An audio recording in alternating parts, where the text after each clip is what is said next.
All right, everyone. So we got two Monday night football games. The Jets and the Dolphins, the Bengals and the Broncos. So we're going to give a betting preview for each. For the Jets game, we have the Jets are +3. The total for the game is 44 and a half. And on the money line, the Jets are +130. The Jets are on the road. So this is a Dolphins home game. All right. So let's give you the quick preview.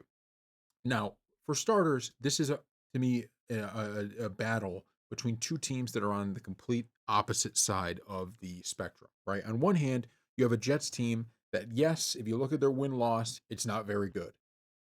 But this is a team that believes in their coach. This is a team that fights and is gritty and is tough. Dolphins are the complete opposite, right? This is a team that looks like they're kind of not in on their coach right now. And I'm not even blaming him for that. I just think, this has been already a pretty disastrous start to the season. This is a team where their star players, so Tyreek Hill, right, being the main one mentioned, he doesn't look like himself. And I don't think he's fully bought in. And look, my guess is two is bought in. The question is he actually that elite player, right? And so when you have your possibly elite player at quarterback who is bought in, but the guy he needs to be at his best, not so bought in, I think you're in a world of hurt. So we really have two separate things here, right? We have one team that, although they're 0-3, just like the Dolphins, the Jets feel like they're bought in and they're ready to battle. The Dolphins, on the other hand, don't. With that being said, okay, what we did see last week was a Bills team, right? That if you watch our preview, we told you I thought that was going to be the moment in which the kind of Mike McDaniel era came to an end. I thought he was going to maybe even be fired after that game because it felt like a moment where the Bills just destroy them. And, that ends up being such an embarrassment that Mike McDaniel ends up getting fired. It actually didn't end up being that, right? There was a moment where it looked like he was heading that direction, a missed field goal, and from that point on, it was a tough game. And I think a little bit of that energy will be brought into this game against the Jets. It's one of those things where the line doesn't make a whole lot of sense to me. I don't think that the Dolphins are, worthy of being, favorites even at home over the Jets. With that being said, it makes me like it more. We're talking about 3 points, which is a fine number, not a great number. And I do, just looking at the rosters, I do think that if Tua has time and Tyreek Hill can get back on track, this is a game that the Dolphins can win and a game that the Dolphins can cover. I think the Jets so far this year have put up a lot of fight, but they've shown us they've just been unable. I mean, you saw the Steelers game, right? You saw the Bucks game. This is a team that has just been unable to close that deal. And when we're talking about a team like the Dolphins, which when we go down their list, I thought they played fine against the Bills. They had their chances against the Patriots. Obviously, week one against the Colts, they did not have their chances.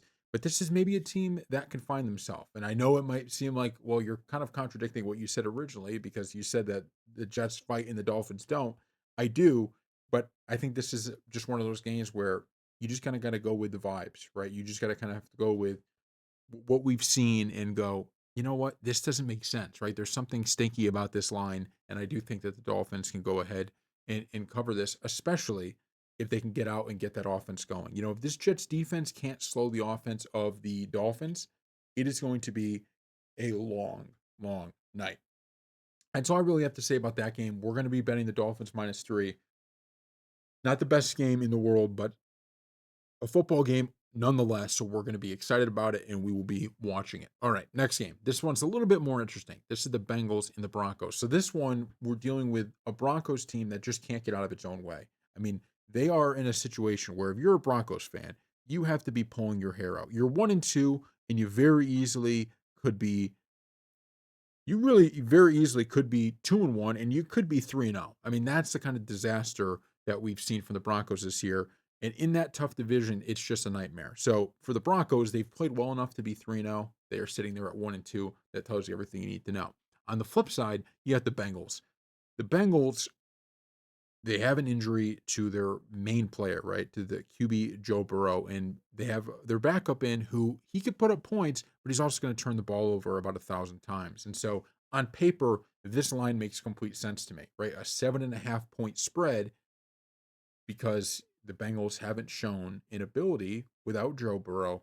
Even the game they won, right? They just haven't shown an ability to look good without Joe Burrow. Even in the game they won against the Jags, that was kind of the Jags being the Jags, right? That was not really the Bengals doing something so great, right? There were still a lot of turnovers in that game. And what the Vikings did to the Bengals shows you that if the Broncos defense can play up to par, this could be a long night for Bengals fans.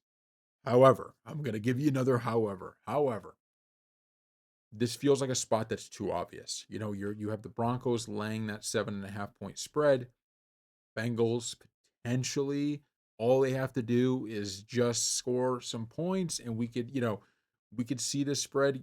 Look, we have 7.5 points to give. Okay, so you could be down 14 for most of this game and cover this thing. You could be down 21 and you're still alive, right? You just score and you get another one and you're back. So to me, that big number is what we're trusting. And I just don't think the Bengals are going to look quite as bad as they did. I think the Vikings, they're one of those teams that when that defense is rolling, it catches up with you. And even in that Vikings game, we can't forget it was 17-3 right before the half.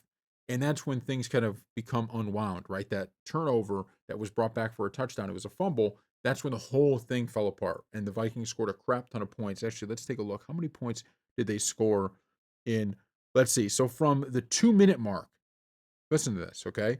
From the 2 minute mark. So at the 2 minute mark, it is 17-3. Bengals are driving, right? The Bengals are down 17-3, and they're driving. They're on the Viking side of the field. With 2 minutes to go, there's a fumble recovery for a touchdown. So now we're at 24-3. With 33 seconds left, we get a touchdown from Jordan Mason, 31-3. And then with 3 seconds remaining, we got another field goal, which is 34-3. So in the last 2 minutes of that game, before the half, you got 17 points. You got as many points as you got in every part of the game previous to that from the Vikings. So that's where that game kind of came unglued. Had that not happened, you would have seen a much different Bengals team, right? The Bengals, they had every chance in that moment to go down. Even if you just got three, you were setting yourself up, for potentially making it a one possession game. And if you do that, I think it's going to be a lot closer, right? I really do. I think it's going to be a lot closer. On the flip side, that's not what happened. And so that's why I think they can cover this. I don't think they're as bad as they showed. And the Broncos just haven't shown us an ability yet to really blow teams out. We don't look at this Broncos team and go, oh yeah, they could definitely, blow a team out. The Titans, that was a tight game, 20-12. The Colts, they should have won that game, but they lose by one. The Chargers, they lose by three.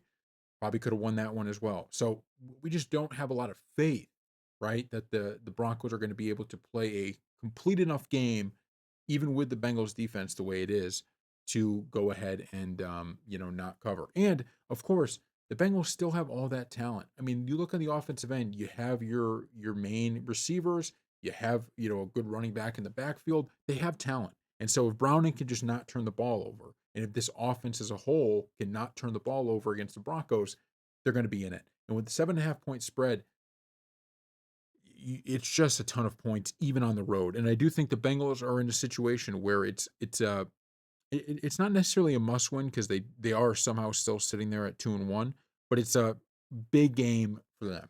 And I don't think at the end of the day they're going to get a win, but I think they can, right? I mean, listen to the games they got next: the Lions and the Packers, the Steelers. Okay, that's after this Broncos game. So if they lose this, you potentially are looking at another loss to the Lions, that would be 2-3. A loss to the Packers, that would be 2-4. And then maybe you can get a win against the Steelers, but the Steelers are looking good too. So you could honestly be 2-5. So this is a game that I don't think they're going to win, but they're going to be playing as if it's a must win. And that can lead you to at least getting within that spread. I just don't trust the Broncos' ability to really blow this team out. With that said, I could be wrong. These two games, I'm just going to be very clear, are not games that I would say, hey, we got some, all these lines make sense. These are ugly games. Okay. These are terrible games. These are games where both dogs could win outright. These are games where both favorites could win by a million. It is honestly on the Jets side, the Jets could win this game against the Dolphins by a million. I don't see the Bengals doing that. I think the Broncos, if you're talking about what's a sure bet here for the money line win, it would be the Broncos. Obviously, you're not betting it at minus 500, but if the one sure bet we have, I think, is Broncos money line because if they were 3-0, I'd say this is a spot where they lose potentially, right? If they were 2-1, I'd say maybe this is a spot they potentially lose. With what we've seen from that division, with the Chargers, obviously the Raiders aren't very good, but the Chiefs getting their win and now being 2-2, the Broncos need this game. They're not losing this game. But are they going to cover a 7.5 point spread? I'm not so sure, especially if Bo Nix is going to cough up the ball a few times, like we've seen. 7.5 point spread, just can't trust it. So, thank you all for watching. As we always say, no profit is guaranteed, and we'll see you next time.